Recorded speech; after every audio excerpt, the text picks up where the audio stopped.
Selamat malam, salam sejahtera dan sukacita di dalam kasih Tuhan Yesus Kristus kepada keluarga dan sahabat GPB dimanapun berada. Kini kembali kita berjumpa di Night Call Minggu 22 Mei 2022. Perkenankan saya Pendeta Emeritus John Marlin Tambunan yang berdomisili di wilayah pelayanan GPB Jemaat Cipecang, Jonggol, Mupel Jabar 2. Malam ini sebelum kita istirahat mau menyampaikan kebenaran sabda Tuhan. Namun sebelumnya baiklah terlebih dahulu kita berdoa mohon bimbingan Roh Kudus. Mari kita berdoa. Sebelum kami istirahat malam, perkenankanlah kami sejenak membaca Alkitab, dan biarlah dengan tuntunan Roh Kudus-Mu kami dimampukan memahami pesan dari firman-Mu kepada kami, dan kami dapat mewujud nyatakan firman-Mu dalam kehidupan kami sehari-hari. Berfirmanlah ya Tuhan, karena kami siap untuk mendengar. Amin. Pembacaan Alkitab dari Injil Yohanes 4 ayat 11 hingga ayat yang ke-26. Namun saya hanya membaca di ayat 11 hingga ayat 14 saja. Ini yang dikatakan dari Yohanes 4 ayat 11 sampai dengan ayat 14 tersebut. Kata perempuan itu kepadanya, "Tuhan, Engkau tidak punya timba, dan sumur ini amat dalam. Dari manakah Engkau memperoleh air hidup itu? Adakah Engkau lebih besar daripada bapa kami Yakub, yang memberikan sumur ini kepada kami, dan yang telah minum sendiri dari dalamnya, ia serta anak-anaknya dan ternaknya?" Jawab Yesus kepadanya, "Barang siapa minum air ini, ia akan haus lagi. Tetapi barang siapa minum air yang akan kuberikan kepadanya, ia tidak akan haus untuk selama-lamanya.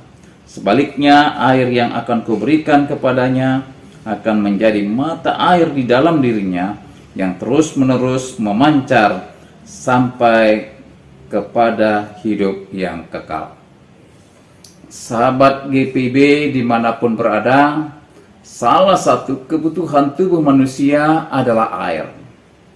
Bahkan bukan hanya manusia membutuhkan air, tetapi ciptaan Tuhan yang lain seperti hewan dan tumbuh-tumbuhan pun membutuhkan air. Dengan kata lain, semua makhluk hidup tidak dapat bertahan hidup tanpa air. Air merupakanlah sumber kehidupan. Bila tubuh jasmani manusia membutuhkan air, demikianlah pula tubuh rohani manusia membutuhkan air kehidupan. Air kehidupan inilah yang ditawarkan oleh Yesus.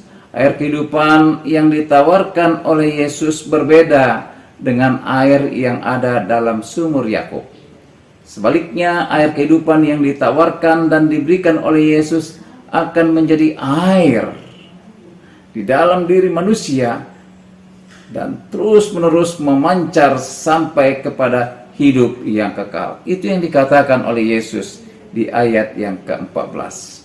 Apa yang disampaikan Yesus tentang air kehidupan kepada perempuan Samaria membuat si perempuan Samaria menyadari bahwa Yesus tahu sekali tentang siapa dirinya. Yesus tahu kehidupannya yang ambur-adul. Yesus yang tahu hidup dan kehidupannya yang kacau balau. Kehidupan yang tidak ada normal lagi.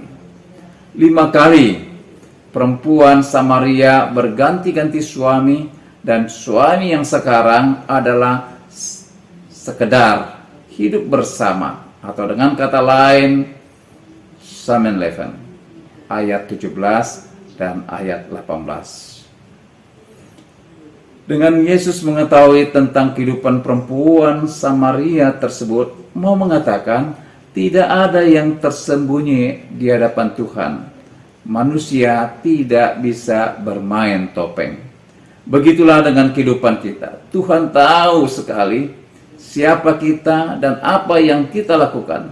Tuhan tahu siapa diri kita, Tuhan tahu amburadul atau tidaknya hidup kita. Sebab itu Tuhan yang sayang kepada kita mempunyai rancangan yang terbaik bagi kita, yaitu dengan menawarkan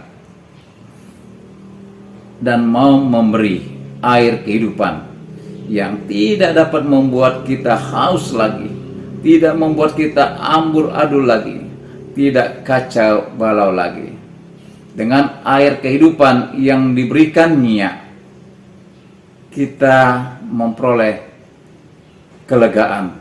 Bahkan diri kita menjadi mata air yang terus-menerus memancar. Pertanyaannya, sediakah kita sambut air kehidupan kekal yang ditawarkan dan diberikan oleh Yesus kepada kita? Selamat istirahat malam. Tuhan Yesus memberkati. Amin. Mari kita berdoa. Firman-Mu di malam menjelang kami hendak istirahat memberikan suatu sentuhan kepada kami yang menawarkan dan memberi air kehidupan kekal. Air kehidupan kekal yang melegakan kami. Kami menyadari hidup dan kehidupan kami rapuh dan tanpa sadar kadang kami terpengaruh dan terperangkap dengan permainan palsu dunia yang melegakan sesaat dan tidak membawa kehidupan kekal. Sebab itu kami boleh bersyukur dengan sentuhan firman-Mu, sentuhan yang mengingatkan kami air kehidupan kekal yang ditawarkan dan diberikan oleh Yesus. Mampukan setiap pribadi di dalamnya, para pemimpin di negeri ini, mulai dari presiden sampai mereka para pejabat yang ada di daerah-daerah, mau melakukan peran yang mengalirkan air kehidupan yang membawa kelegaan melalui tugas dan tanggung jawab mereka. Demikian pula gereja-gereja Tuhan di mana-mana tempat, termasuk GPIB,